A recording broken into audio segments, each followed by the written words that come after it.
Moitas grazas, presidenta. A verdade é que hai moita susceptibilidade con unha palabra, non? Unha di suculento, con todas as apreciacións que pode ter esa palabra, e de repente lévanno a un tema que a verdade, non sei se vostede o saca de contexto, pero sí que é verdade que hai un refrán que di que quen se pica allos come.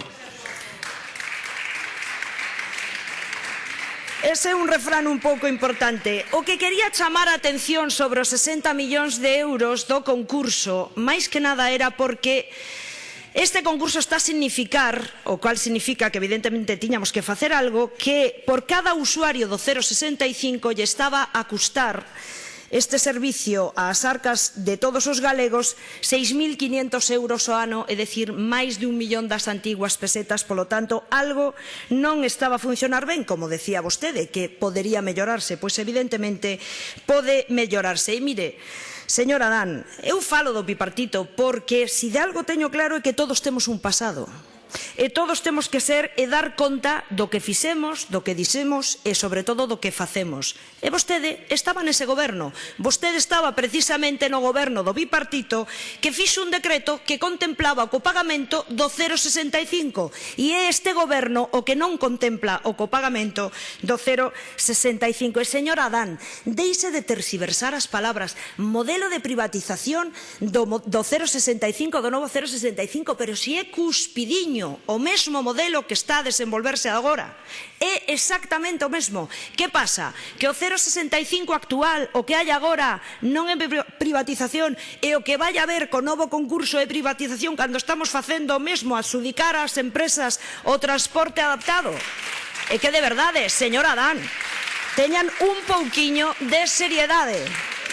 Tentamos facer o que vostede ademais me demanda máis dunha vez, que mellorar os servicios, señor Adán. E precisamente porque queremos facelo ben, porque queremos darlle resposta a esta xente, porque non queremos que haya discapacitados de primeira e de segunda, porque non queremos que haya maiores que paguen e outros que non, tentamos homoxeneizar o servicio e prestarlle o servicio e non deixar a xente na rúa ou na súa casa sin poder de dar o servicio porque se ten convertido nun servicio regular. E estamos facéndolo co mesmo presuposto, é dicir, cos mesmos 13 millóns de euros ao ano que se van destinar ao 0,65 e ao transporte regular, que vai a ir totalmente vinculado aos centros da Xunta de Galicia.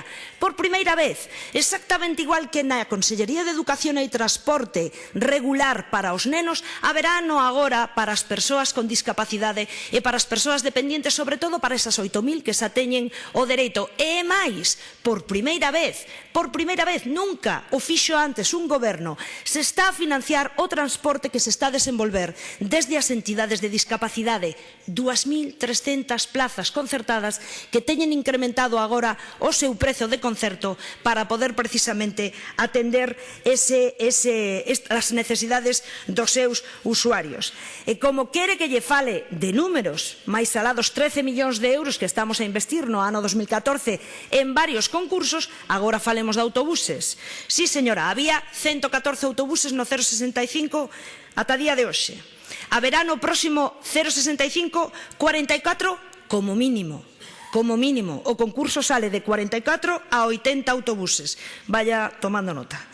A maiores, por outra banda, aumentamos o número de vehículos para o servicio regular. É dicir, haberá 99 autobuses a disposición dos centros da Xunta de Galicia que farán o traslado regular de todas as persoas usuarias dos centros de Galicia. É dicir, xa estamos en 134 autobuses, é dicir, máis que 114 autobuses, pero que ainda máis.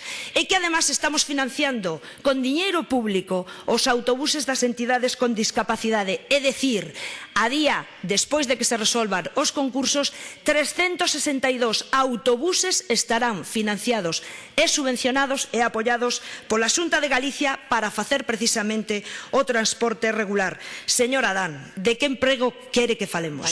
Que quere máis emprego, 114 autobuses ou 134 autobuses, señora Adán? E evidentemente os despidementos dos que vostede está falando é unha relación entre a empresa e os traballadores, porque a empresa ten a oportunidade de presentarse a estes concursos, exactamente igual que todas as empresas de transporte. se non se presentan os concursos, dificilmente poderán manter o emprego, dificilmente. Pero, señora Adán, concretando e xa para rematar, o que lle preocupa a esta consellera e a todo o seu equipo é dar o mellor servicio de calidade ás persoas que máis o precisan. E, evidentemente, nós consideramos importante o transporte de 0,65.